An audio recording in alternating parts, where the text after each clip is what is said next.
Welcome. I'm Ronald Erskine, professor in the College of Veterinary Medicine, Michigan State University. And I'd like to invite you on a 5-year journey in which we are going to cut antibiotic use in dairy cattle by half and mastitis by 1/3 so that we can improve the quality of milk from the farm to the table. This will not only help the dairy producers and processors, but also help ensure that the consumer will have a sustainable, quality, nutritious, wholesome product every time they go to the dairy shelf. This is an integrated project, which means it combines extension, education, and research components in cooperation with the USDA, National Institute of Food and Agriculture, with 4 different institutions: Michigan State University, the Pennsylvania State University, Mississippi State University, and Florida Agricultural and Mechanical University.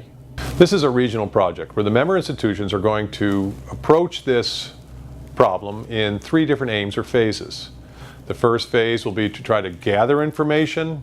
from dairy farms, the second phase to use that information to develop an education program, and the third phase or third aim to actually apply this information and see if we can,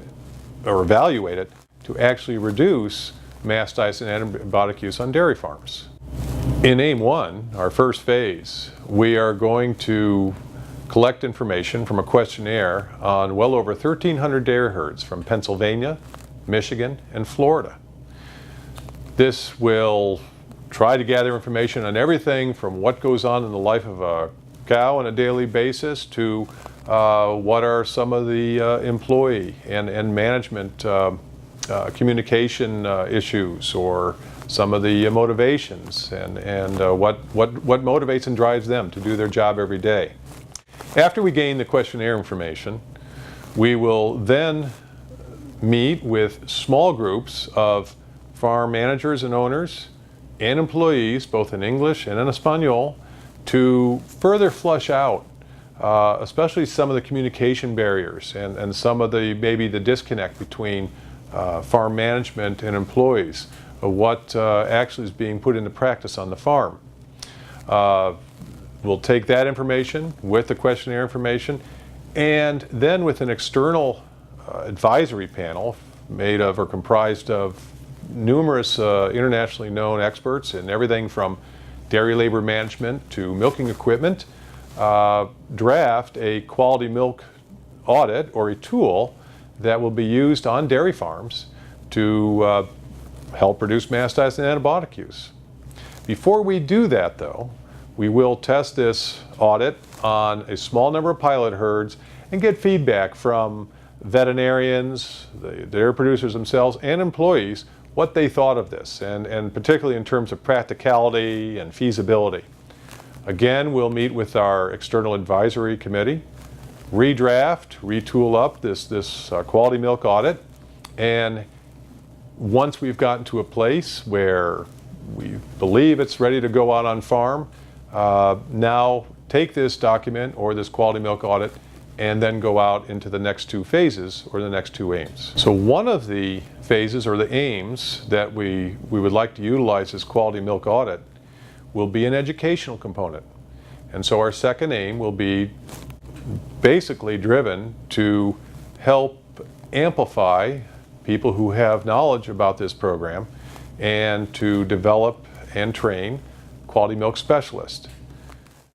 The education component will be broken into 2 pieces. One will be an online course in which the foundation of this quality milk audit will be used, and the principles that it teaches about mastitis control and antibiotic use will be emphasized. Having finished the online piece, the graduates, if you will then have the option to participate in a week-long practical course where on-farm, hands-on skills will be developed to further polish the training of these quality milk specialists. This training will be targeted not only to undergraduate and veterinary students, but dairy professionals who choose to go through to re-up their skills, such as veterinarians, as well. So the final phase, or Aim 3 of this entire project, will be dedicated to evaluating the ability of this program, this Quality Milk program, to actually reduce antibiotic use and mastitis on dairy farms. We will go out to nearly 200 dairy farms in Michigan, Pennsylvania, and Florida, and over the course of a 15-month period on each herd. Try to find out if, through routine use of this quality milk audit, of modifying and working as a team, that we can actually achieve a sustainable outcome, that is, antibiotic use, mastitis, in each of these dairies. And then to synthesize that along with the education piece, the evaluation of how well that, in terms of certifying our specialists to become quality milk experts, and also an economic piece. That is, what do the dairy producers gain from participating in this program? The team of investigators that we've assembled to work on this 5-year project are rather unique and kind of a first of its kind. Not only veterinarians as myself, or dairy scientists, specialists in infectious disease and mastitis in dairy cattle, but also we're in cooperation with agricultural economists and educators who specialize in educational programs, rural sociologists, sociologists who specialize in employee and Hispanic employee labor, as well as statisticians. So it's a unique blend from a variety of different backgrounds and scientific disciplines, so that we can tackle the approach to changing behaviors and motivations on dairy farms from a holistic approach. There's a need for this project because although we always could stand to learn more about the science of, for instance, why mastitis occurs, one of the major barriers we've realized after 50 years of investigating mastitis in dairy cows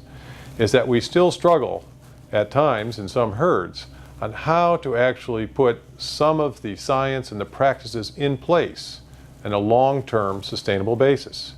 And thus we are going to investigate not just how we can reduce mastitis in a dairy herd, but how can we actually get both the dairy producers and managers as well as their employees to more consistently put into practice those management plans and objectives on an everyday basis, so that we can actually all together reduce mastitis and antibiotic use.